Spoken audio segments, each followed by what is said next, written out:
Assalamualaikum warahmatullahi wabarakatuh. Semoga ibu dan teman-teman dalam keadaan sehat dimanapun berada.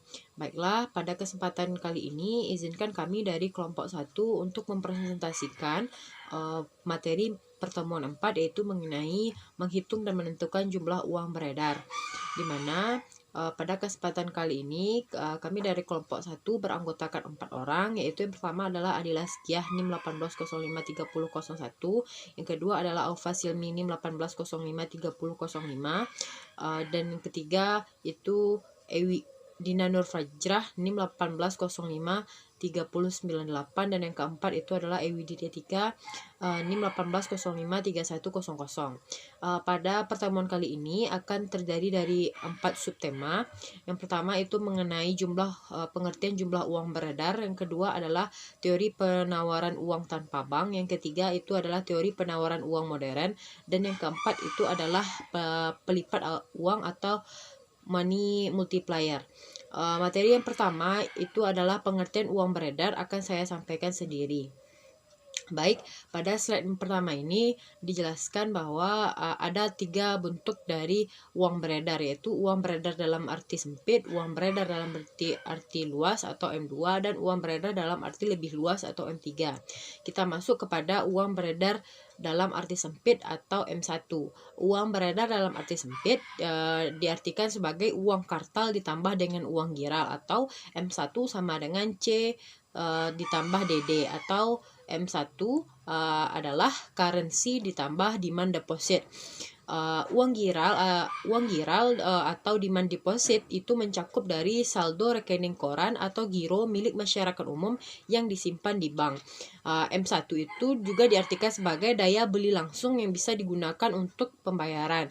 Sehingga uang dapat disimpulkan bahwa M1 itu terdiri dari uang kertas dan uang kertas, uang logam, dan uang giro atau uang giral yang ada di bank seperti rekening koran atau giro milik masyarakat yang ada di bank. Lalu apa saja yang tergolong dalam M1 itu ada 2. Yang pertama adalah uang kartal rupiah di luar bank umum dan BPR. Semua uang kartal yang benar-benar berada di tangan masyarakat dan siap untuk digunakan sebagai alat transaksi.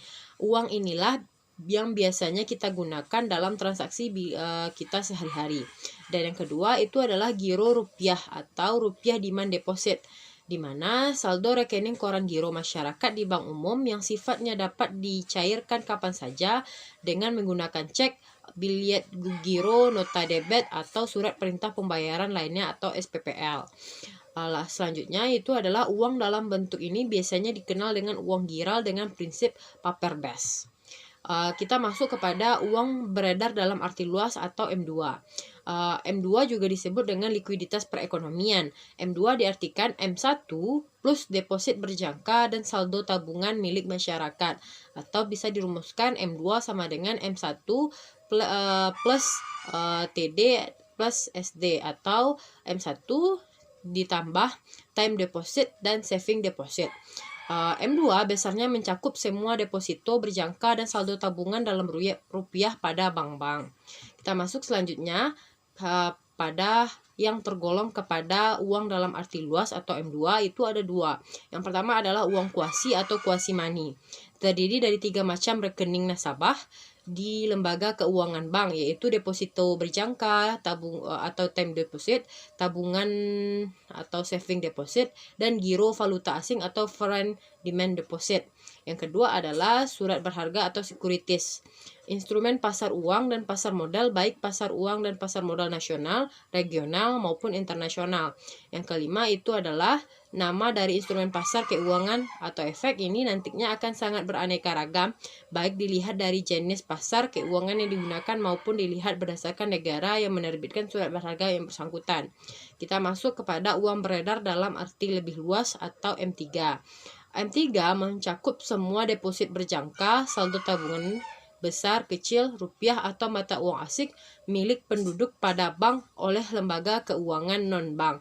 Jadi bedanya dengan yang M2, kalau M2 uang kuasinya hanya pada lembaga bank, sedangkan kalau M3 pada lembaga keuangan non-bank, termasuk pada lembaga keuangan non-bank. atau seluruh SD dan TD ini disebut dengan uang kuasi. M3 dirumuskan sebagai M2 ditambah QM atau kuasi money. Mungkin hanya itu materi dari saya. Selanjutnya itu adalah teori penawaran uang tanpa bank akan disampaikan oleh saudari Aufa Silmi. Kepada Aufa Silmi dipersilahkan.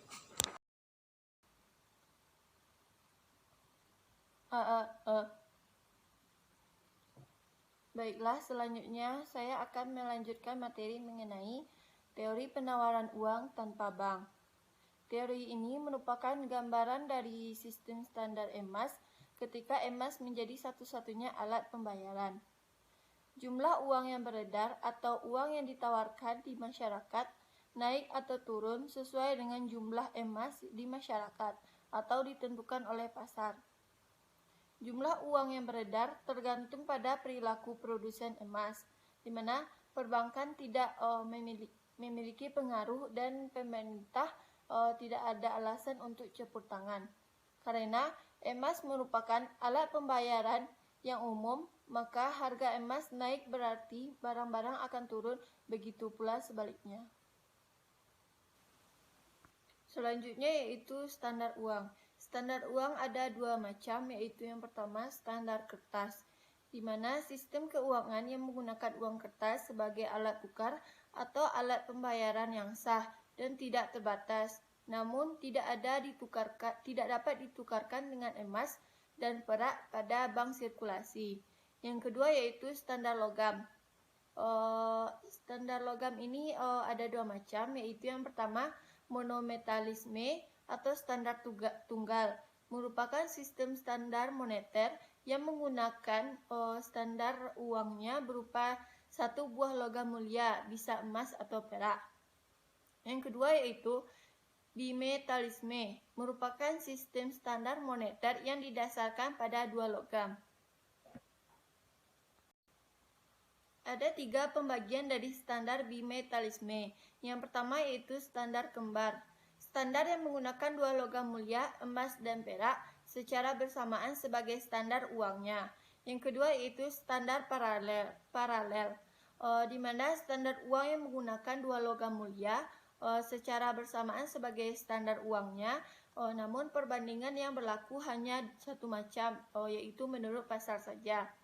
Yang ketiga standar pincang, di mana standar uang yang menggunakan emas sebagai standar perak standar dan perak sebagai alat bayarnya.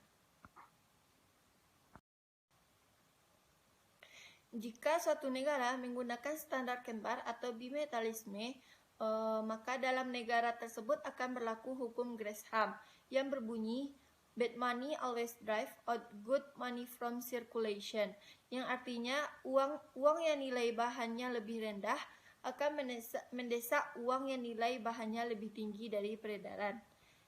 Syarat berlakunya hukum ini yaitu yang pertama, negara menggunakan standar kembar. Yang kedua, bank sentral memperjualbelikan logam mulia, baik berupa emas maupun perak.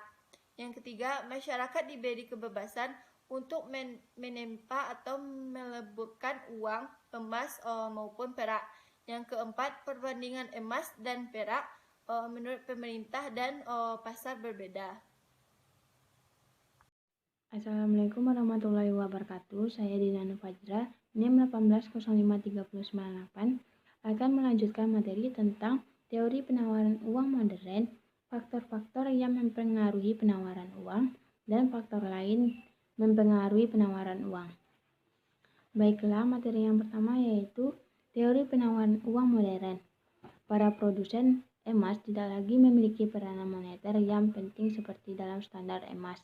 Sumber dari terciptanya uang beredar yaitu otoritas moneter atau bank sentral. Adapun lembaga keuangan atau perbankan merupakan produsen keuangan sekunder bagi masyarakat. Pasar uang terdiri dari dua sub pasar, yaitu subpasar uang primer dan subpasar sekunder. Subpasar uang primer bersifat lebih fundamental karena uang sekunder hanya bisa tumbuh karena ada uang primer. Selanjutnya yaitu proses terciptanya beredar adalah merupakan proses pasar.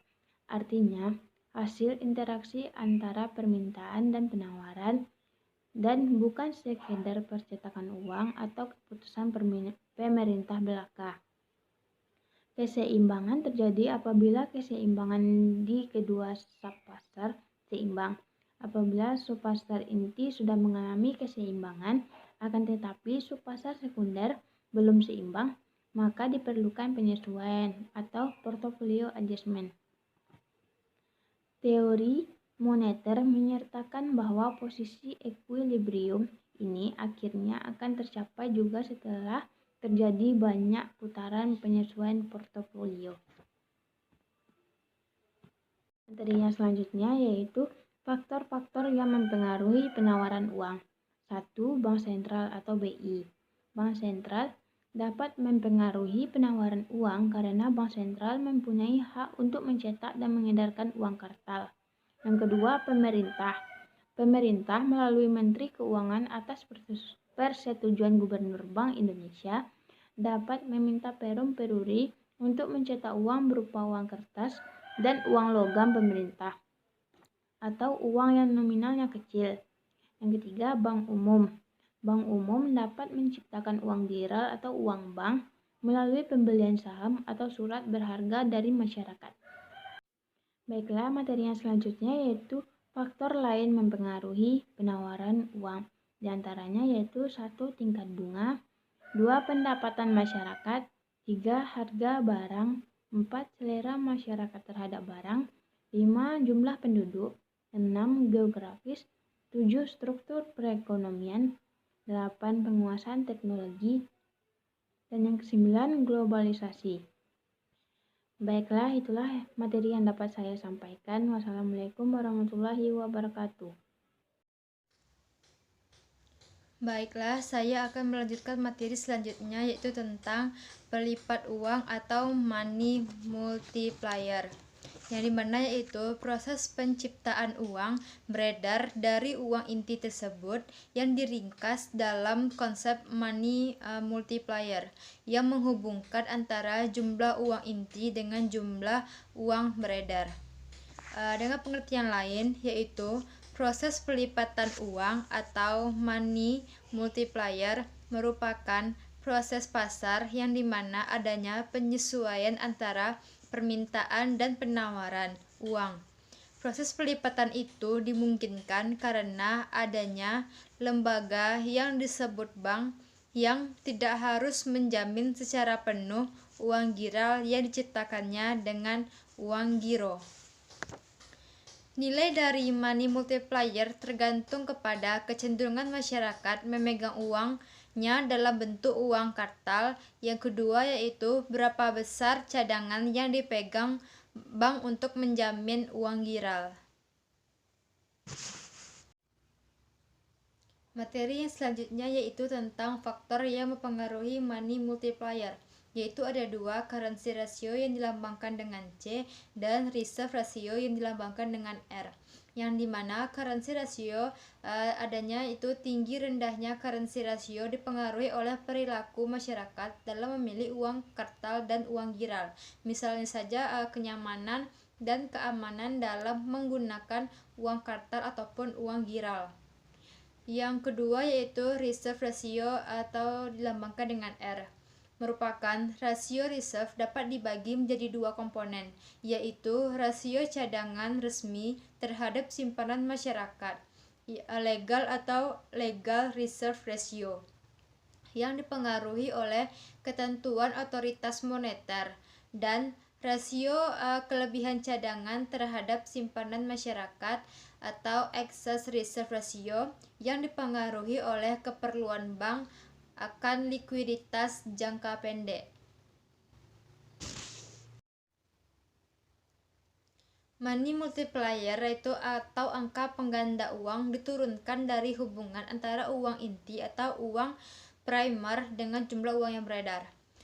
Untuk uang kartal memiliki rumus yaitu M1 sama dengan 1 dikali B besar per C tambah R dikali 1 kurang C, dengan keterangan sebagai C kecil yaitu C besar dibagi M besar, dengan keterangan C sama dengan uang kartal yang dipegang oleh masyarakat umum di luar bank-bank, sedangkan M besar yaitu jumlah uang yang beredar. R kecil sama dengan R dibagi D.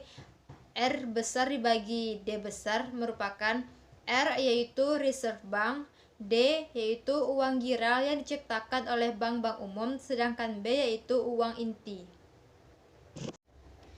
Untuk uang giral memiliki rumus yaitu M1 sama dengan 1 ditambah T dikali B besar per C tambah RL dikali 1 kurang C ditambah R2T, yang dimana keterangannya yaitu T kecil sama dengan T besar dibagi M besar.